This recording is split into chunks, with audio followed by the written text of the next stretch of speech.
महादेव. तर आपल्या सर्वांना स्वातंत्र्य दिनाच्या माझ्याकडून आणि माझ्याकडूनच हार्दिक हार्दिक शुभेच्छा. छत्रपती शिवाजी महाराज आणि छत्रपती संभाजी महाराज यांच्यामुळे आज आपण इथे जिवंत आहोत. आपले क्रांतिकारक लोकमान्य टिळक या सगळ्यांमुळे आपण इथे जिवंत आहोत आणि म्हणून आपला हा तिरंगा जगात फडकत आहे, अभिमानाने डौलत आहे. आणि याचं कारण आपले क्रांतिकारक, आपले महान राजे, आपले शिवाजी महाराज, आपले संभाजी महाराज आणि आपल्या महाराष्ट्राचं आराध्य दैवत आहे. तर शिवकालीन आणि त्याच्या आधी मुघलांनी आपल्यावरती भरपूर अत्याचार केले, पण त्यांना जुगारून छत्रपती शिवाजी महाराज आणि त्यांचे मोठे मुलगे छत्रपती संभाजी महाराज यांनी त्यांचं अस्तित्व जुगारून आणि त्यांनी शक्ती दाखवून आपलं स्वराज्य निर्माण केलं. आणि अशीच एक ताकद म्हणजे रामसेठचा किल्ला, जो की 9 वर्ष अजिंक्य राहिला होता छत्रपती संभाजी महाराजांच्या काळात. औरंगजेबाने दख्खनेत येऊन महाराजांना कैद करायचा प्रयत्न केला, पण महाराजांनी त्याला सळो की पळो केले. त्याच्यातच महाराजांचे गडकिल्ले जिंकायचा त्याचा प्रयत्न होता, म्हणून त्याने नाशिक जवळचा दिंडोरी पासून 10 मैलांवर दूर प्रभू श्री राम जिथे आश्रयाला जायचे त्यांची तिथे सेज होती, म्हणून त्या किल्ल्याचं नावच रामसेज होतं. आणि मग त्याने विचारलं कोण जाएगा किल्ला लेने, तर तेव्हाच शाबुद्दीन खान उठला, हम आएंगे किल्ला लेकर. आणि वाह, 10,000ची फौज पाठवली आणि शाबुद्दीन खानने रामसेजच्या किल्ल्यावर वेढा टाकला. मराठे वरतून बघतायत, मराठे शांत, आणि त्याने पावलं उचलली. त्यांचं सैनिक वरती येत आहे, चढा चढा चढा, रामसेजचा किल्ला लढो, आगे चलो आगे चलो आगे चलो. आणि निंबाच्या वरती आलं. मराठ्यांचा प्रतिकार नाही, मराठ्यांचा हल्ला नाही. त्यानंतर त्यांना वाटलं की मराठे न लढताच किल्ला आपल्या स्वाधीन करतायत, म्हणून तो निंब्याचा जसा वरती आला तसा मराठ्यांनी गोपनी हातात घेतल्या, दगड सुई सुई सुई सुई करत सोडली आणि सगळ्या मुघलांच्या डोक्यावर बसली. ज्या स्पीडने ते लोक वरती चढलेले त्याच्यापेक्षा डबल स्पीडने ते लोक खाली आले. आणि एका दिवसात घेऊन येणारा किल्ला बोललेला शाबुद्दीन खान रात्री खलबत खाण्यात जखमा शिकत बसला होता. आणि तेव्हाच म्हणाला, कैसे रे ये मराठे, पत्तरों से खेळते हे. त्याचा एक सरदार होता, त्याने सांगितलं यावेळेस आपण चालत चालत गेलो, मग दगड डोक्यावर बसली, मग उद्या चालत जायला नको, मग उद्या सरपटच चालेल. बडी नामी कल्पना शाबुद्दीन खानला पटली.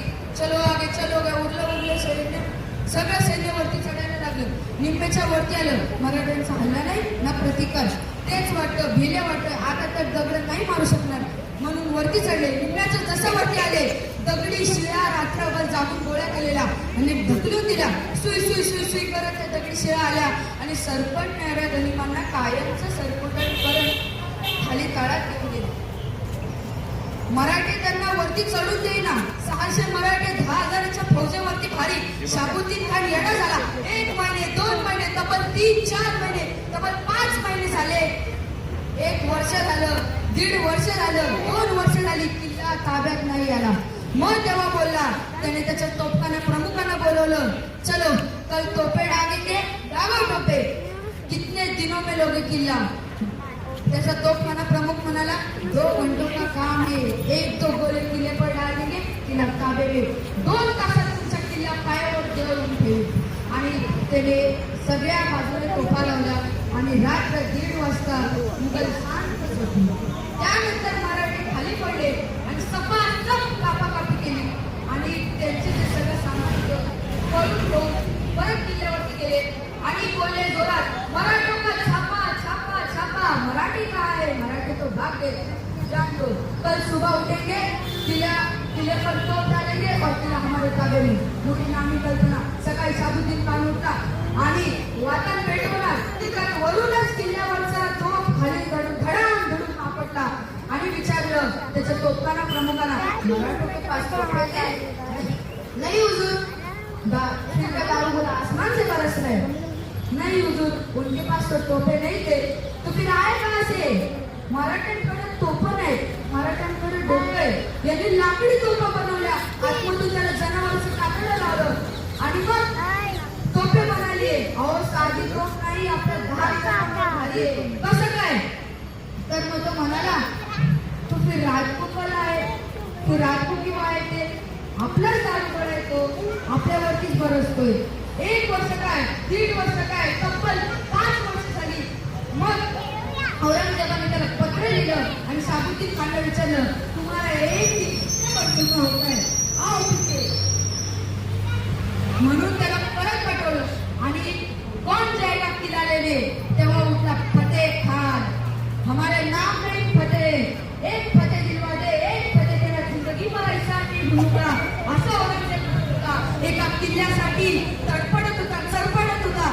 एवढी शक्ती आपल्या मराठ्यांची, एवढी ताकद आपल्या धर्मवीर संभाजी महाराजांची की तब्बल 1 नाही 2 नाही 5 नाही तर तब्बल 9 वर्ष औरंगजेबाला डोक्यावरती साधी पगडी घालून दिली नाही. बादशाही पदाची पगडी घालणारा औरंगजेब, संभाजी महाराजांसमोर पगडी खाली फेकणारा औरंगजेब, त्याला कधीच खुश राहून दिलं नाही महाराजांनी. ही आपल्या मराठ्यांची ताकद होती. तर फतेह खान निघाला, 20,000चा सैन्य घेऊन फतेह खान निघाला. लेके किल्ला आणि मग आपण तोफ टाकतोय पुढे, तर दुसऱ्यांचे तोफ आपल्यावरती येते. आपण तोफ मागे घेतले की आपले तोफ त्याच्यावरती पोहोचत नाही. मग काय करायचं? मग त्याने त्या फतेह खानने त्यांच्या किल्लेदाराला हे दिली की सगळे झाडं तोडून टाका. 1 महिना 2 महिने तब्बल 2.5 महिने काम चालू राहिलं. मराठी वरतून बघतायत, चालू आहे. त्यानंतर त्यांनी ती झाडं कापली आणि एक मोठा लाकडी दमदमा बनवला, एक मोठा बुरुज बनवला. कौतुक करावं तर फतेह खानचं की एवढ्या परिस्थितीतही 600 मावळ्यांशी लढण्यासाठी त्याने लाकडी दमदमा तब्बल 5 महिन्यात तरी तयार केला असेल. आणि मग एवढा मोठा दमदमा की 50 तोफावरती आणि 500 माणसावरती राहू शकतात एवढा. आणि रात्री शांत सगळे निवांत पडले आणि तेव्हाच मराठे बाहेर पडले आणि त्यांनी बारूद ठासली त्या बुरुजात आणि वाटात पेटवली. जोपर्यंत मुघल उठताय तोपर्यंत ती वाटात सुई पेटत गेली आणि सगळा दमदमा बुरुज खाली पडला. त्यानंतर मग प्रत्येकाने समजलं की मराठ्यांची आता संघर्ष करणं हे भरपूर महत्वाचं आहे. कारण मराठ्यांनी जोपर्यंत तोफांसाठी तो बुरुज बनवला त्याचाच निकाल लावून टाकला. आणि असं करत तब्बल 9 वर्ष हा रामसेनचा किल्ला अजिंक्य राहिला, अमर राहिला. आणि औरंगजेब त्याच्यासाठी भरपूर सैन्य पाठवत गेला, पण आपल्या मराठ्यांपुढे त्याचा टिकाव लागला नाही. आणि समजा या 600 मावळ्यांनी एक गड 9 वर्ष अजिंक्य ठेवला. एक गड जर 9 वर्ष अजिंक्य ठेवला असेल. महाराज म्हणायचे, आपले छत्रपती शिवाजी महाराज म्हणायचे की औरंगजेबाला जिंकायला आपली पुढे हयात निघून जाईल. कारण माझा एक मावळा, माझा एक गड 1 वर्ष लढवत बसेल. पण त्यांचे आपले धर्मवीर संभाजी महाराज यांच्या मावळ्याने तर एक गड 9 वर्ष जिंकत राहिला. तर औरंगजेबाला जिंकायला 365 वर्ष काय पूर्ण हयात जरी निघून गेली असती तरी त्याला मराठ्यांच्या किल्ल्याला हात पण नाही लावून दिला असता. ही ताकद होती आपल्या महाराजांमध्ये, ही ताकद होती आपल्या मराठ्यांमध्ये. आणि त्याचा स्फूर्तीकरण या नवीन पिढीने भेटलं पाहिजे अशी माझी इच्छा आहे. कारण आपण जर आपली नवीन पिढी जर पुढे गेली, आपण या भारताचे नागरिक आहोत असं आपण त्यांना म्हणतो आणि आपण ते खरंच भारताचे नागरिक आहेत. म्हणून आपल्या मनावरती आपला विश्वास ठेवायला पाहिजे.